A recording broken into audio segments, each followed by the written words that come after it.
morning, ladies and gentlemen, friends from the press. We appreciate you. And now, this morning, I wanted to give you a brief recap of our first phase of the tour and also express some concerns. First of all, we appreciate all of you,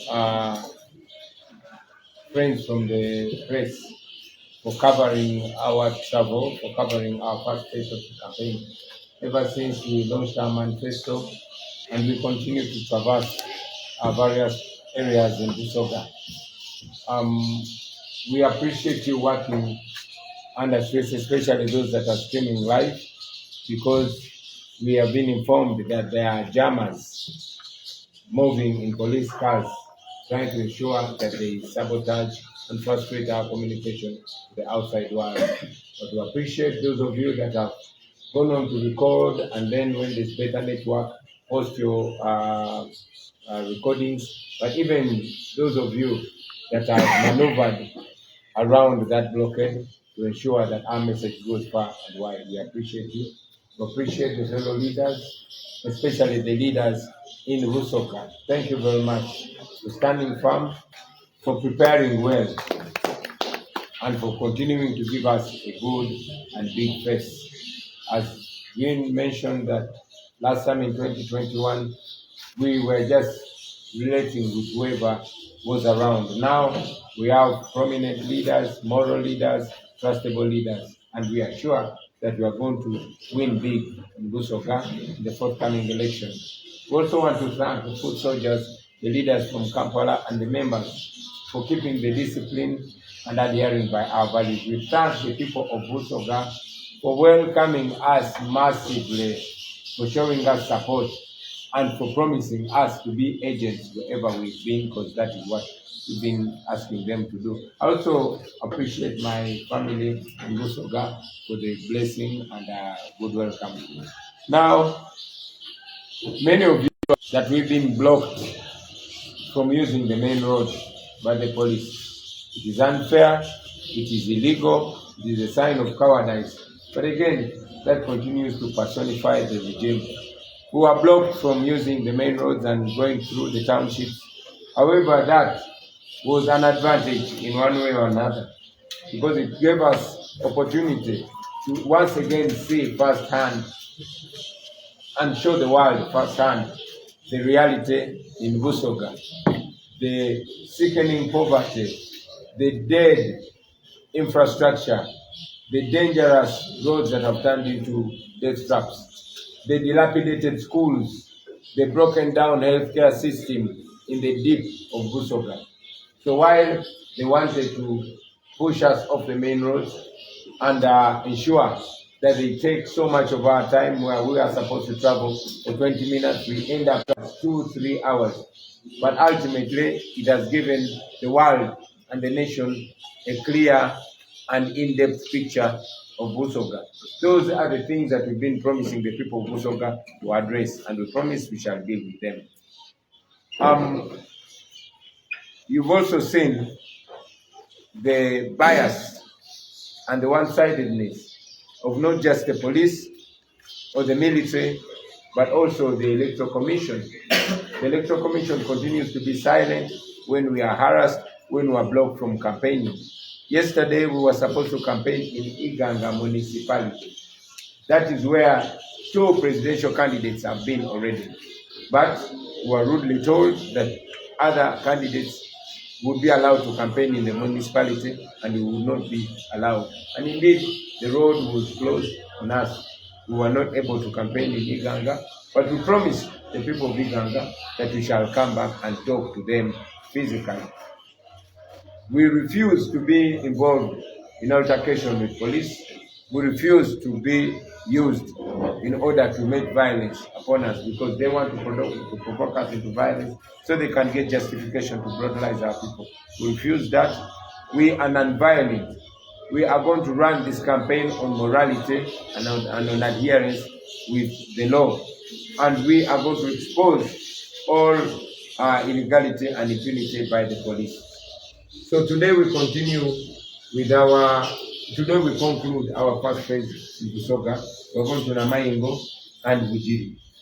In large numbers, peacefully, to listen to our message and thereafter spread it far and wide. Thank you very much, and may God bless this final day of the first phase of the Busoga tour. Bana tusangaire ino tubebaza ino mwena banamawulire ne bakomedi baife na irala abakulembeze ab'omu Busoga mwebale ino mwebalire irala okutuwa ekifaananyi ekirungi n'okuteekateeka nga bwe mulibona abantu ba Busoga baviireyo mu bungi ne batwaniriza ne batwoleka obuwagizi aye waire nga wabaliwo obuzibu poliisi etulebere okukozesa enjira enene batusindika mu dipanya batusindika mu byalo waire batukola batyo batumalira obwire kituyambye kuba kisobozeseza bona na irala abakamera okwoleka ensi yona obwavu obuli mu Busoga enjira embi ediri mu Busoga okunigirizibwa okuli mu Busoga amasomero agamenesemenese amalwaliro n'ebindi byona basobole okubibona. Muboine mwena obutali bwenkanya obwa poliisi n'obwakakiiko ak'ebyokulonda wairekaako banti okulonda kwena kuba free and fair aye mwabwene nti bakandidati abandi babiri babaire ebo okampaininga mu Busoga municipality mu Iganga municipality aye ife batuzibira enjira twalemesebwa okujjayo twayikiriziganya nti titwida kulwana na poliisi oba kuyombagana nabo aye tubatunuze mu kamera tuoleke ensi obutali bwenkanya twaba promisinze abantu beiganga nti tujja komawo tukole campaign tukube rally mu Iganga municipality nga aba presidential candidates bona abalala. Olwaleero tulija Namayingo na Bugiri tuleeta mwena mwidde muli obubaka bwaife memale mubwongereyo eri ensi yona tubebaza ino tubebaza irala olwa byona bimukoze especially ba foot soldiers ne ba members bona abolessensi discipline n'empisa daife mwebale ino mwebalire irala. Yeah, just 3 questions. Ebibuuzo bisatu.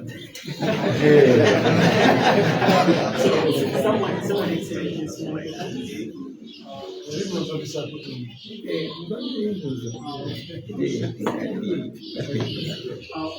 I'll shoot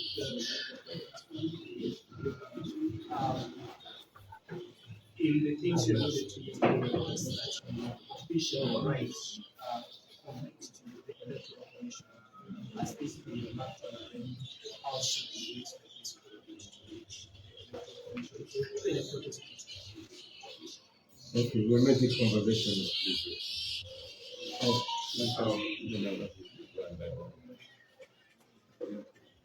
Before, in the last election, we faced the same challenges. And at some point, we had to break the campaign to go make a formal complaint at the EC physically. This is something that you think about, especially if you're thinking about favoritism and anti-favoritism at the time. Final question. Nansenyo, President, tuze tulaba entambula zo nyingi nga bagezaako okutangira okuyita obude ennamu oba mu bibuga obaolyawo ebyakitizimu. Kino kigenderere oba nammwe mukiramu omukono nga abamere.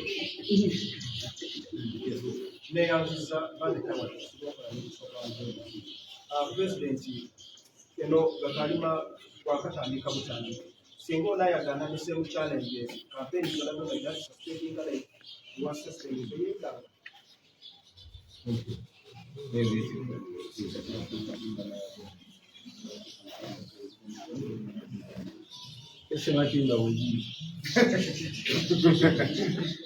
President, kandiagado kumanya singa kakiro kebyokulonda kanasigala kakusekesi ensonga efaanana ngaba nekibiina n'abamusaako. Okay, so I think I can respond to one question. It's about Iganga. So Yesterday, you people saw the police statement, which claimed that we rejected the road they had given us, and it was completely false, because what the police said was that they did not want us to campaign in Iganga municipality. That was their position. They reached a point of claiming that we wanted to ban Iganga. You can imagine the shamelessness.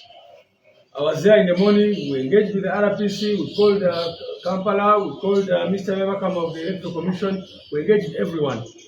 But the police said they did not want us to be in the municipality because of the numbers that they were anticipating. And like we've been saying consistently, it is not a crime for NUP to have many supporters.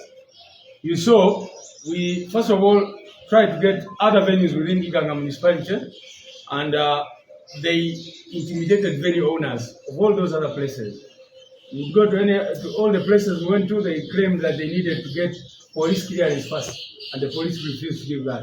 Until we got Kekerewe Memorial Grounds at Oxford High School, which is a very, very good place if you guys can go and see it. But the problem is, it was in the municipality. So they blocked it. We then tried to use the railroad grounds. Again, they said you cannot operate from there. Where other candidates have been, you've seen some other candidates even pass through the main roads in Iganga and all that. So the blockade yesterday was really just about them insisting that you cannot use Iganga municipality. But even the alternative venue they gave us, which was in Chiguru North constituency, as you could see, they wanted us to use a very, very long route, which would take about 3-4 hours to reach that place.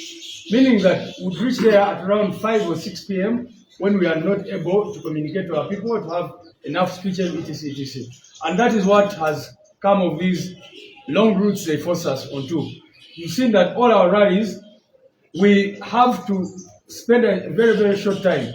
First of all, because if it's the first rally, it means that you have to rush because you need to go for the next one. And now, if it is the second rally, the law says you must finish by 6 p.m. But you've seen us sometimes get to those venues at around 5:30 p.m. How on earth are you expected to do a rally and finish it just within 30 minutes? So that is what they are trying to do to block us and all that. So ensonga ya Iganga okugidamu nti bana abantu olw'obutiitiizi batuganye okugenda mu Iganga municipality.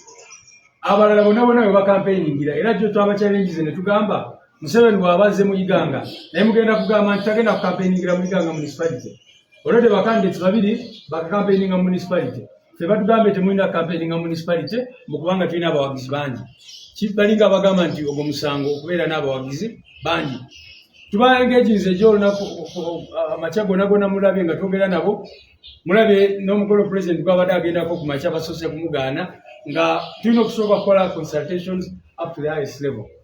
So basazeewo nti tetulina kubanga nalabye police statement nga baklaminga nti bwe tubadde tufe abaganye ekkubo lye babadde batuwadde so nga bo kennyini batugambye mu municipality tetusobola campaigningamu mbu tulina okugenda ewala mu Kigulu North constituency kye tubadde tuganye. Naye era ne bataddeyo ebyuma ne bakola ki byonna era ne batulemesa okutambula mu route ebadde esobola otutuusaayo mu dakiika nga 3 ne baagala tukozese ekkubo erisobola otutuusaayo mu ssaawa nga 3 oba 4. Kyetuganye ne tugamba bano abantu intention yaabwe yakutulemesa. Muze mulaba ng'ebiseera ebimu tutuuka ku campaign rallies zaffe ssaawa 11 dakiika 3. Olwaga amakubo ge batuyisaamu kati ng'olunaku lwaki okutuuka Mayuge mulabye tubadde namu abamawulire tutuuta essaawa nga 3. So nga singa tukozeseza main road tubadde tugenda kutuuka mulabye nga tuvaayo dakiika nga 2 zokka. Kakati you can imagine batutuusa awantu ne tumala essaawa 3 nga tugezaako okutuuka ku venue yaffe mu kifo ky'okutwala eddakiika 2. Kakati ku nsonga y'okuwandiikira isi yes twawandiise already eri ebbaluwa eyo ndowooza kumandi ku makya egenda kubeerayo kubanga mulabye bituusewo olunaku lwajjo ate leero weekend naye kumandi ku makya protest letter egenda kubeerayo ne police geocopy. Twagala bategeeze waliwo ebitundu NUP batalina campaigninga ng'ebiina ebirala bisibikirizibwa campaigningayo kubanga buli constituency kiri kuffe okusalawo wabwe twagala campaigninga so siba okugamba nti fe aba NUP tudictate nze obululu mugende munoonyeze mu constituency egindi presidential candidate yasalawo nti kati leero njagala kwogera n'abakulembeze mu kitundu kino kubanga abapoliisi tutuuse obagamba nti kale mwaba basalawo ekisaawe kyonna azilonga kiri municipality ne bagaana ebisaawe bina byonna ebiri muganga municipality ne bagaana ne batulemesa okugendayo olunaku olwo lwonna. Webale nnyo SG mpozi kanyongereko ku nsonga eyo nti kibadde kigenderere okutugaana ogenda mu bifo ebimu. Nakajjukira wano nti poliisi yasooka kugala kubo erigenda ku mwalo gw'emukungu ya Bukungu, right? Yes. Mwalo gw'ebukungu bagalawo ekkubo nga tewali ensonga yonna ne bagalawo ekkubo ne bagamba eno temugenda kampeyiningirayo kubanga baali bakozeyo ebikolobero kubanga abantu babayitidde mu nnyanja kubanga abantu bagudde ku nnyanja so ne bagala ekkubo tetugendayo naye ate presidential candidate omulala ne bamukkiriza n'agenda nakampeyiningirayo n'ekyokubeera nti poliisi yennyini n'emmotoka ez'amagye bajja ne batukiika emmotoka mu kkubo then ne batandika okuvuga mpola olwe ne batudivatiza okuva ku main road naye ate n'enumuka mu makubo ag'ettaka ne bajja ne batukiika emmotoka zaabwe bavuga bubi balinga bagezaako tukozesa obubenje oba bagezaako okusiba okusala sipiidi yaffe so ekyo nakyo kibadde kizibu tukyemulugunyaako tukivumirira era nakyo tugenda kisaba mu baliwa yaffe eyo. Of course bino twabisuubira n'ebirala ebisingawo twajja mu kalulu kano era twakayita protest vote kubanga twali tuzze okulwanagana n'obutali bwenkanya ffe nga tukozesa obwenkanya okulwanagana n'obulimba nga ffe tukozesa amazima okulwanagana n'obumenyi bw'amateeka ffe nga tukozesa amateeka kyetuva tukunga bannayuganda okwenyigira mu mbeera eno eya protest vote gyetugenda okuba nga tubanyonyola nga tugenda maaso ne campaign. Omu atubuuzizza nti kaakati bino bye bakola era bagenda bikola nga luli bwe batulemesa okukampeyinga bwe batuyita mujye twogere bwe batumalirayo olunaku olulala naku 2-3 nga tetukampeyinize tugenda kutuuka ku bantu baffe mu buli mbeera yonna nga tetumenye mateeka nga tetukoze fujjo naye nga tutuuse ku bantu baffe kuba bwe tukola tukikolera mu mateeka. Mulundi guno tetugenda kukkiriza kakiiko kabyakulonda tusalako nnaku zaffe nga balaba campaigninga nga ffe tetucampaigninga mu butali bwenkanya so tujja kubatuukako mu buli mbeera yonna. Ekibuuzo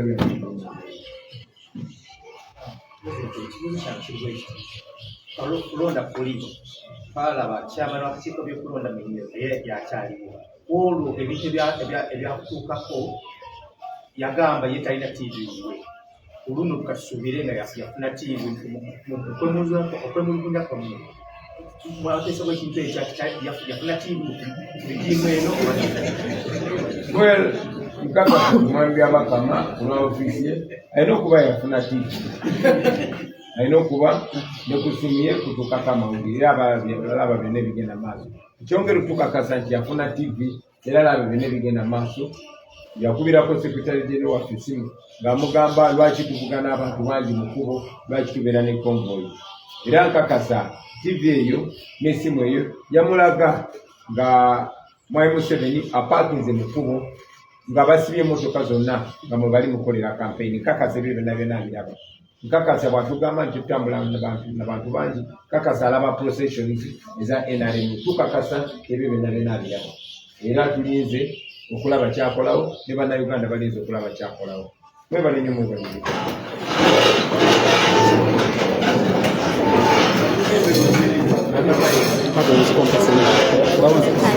Alright, Ghetto TV ebigambo bya His Excellency mubiwulidde bulungi nnyo amakya ga leero ayogedde bulungi nnyo naddala ku nsonga za poliisi okubanga erinnya eggere mu nteekateeka ze n'olw'ensonga eyo mutulindirire okugenda maaso n'okubaweereza olunaku olwaleero nga bulijjo titukyagenda maaso n'okubaweereza nga bulijjo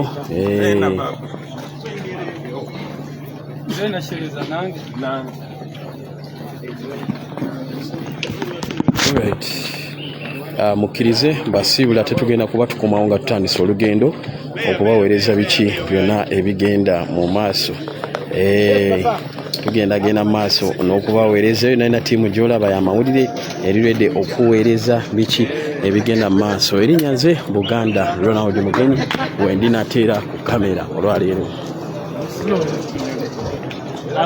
tolina kyonniira kuba tolina kyewaŋŋambe.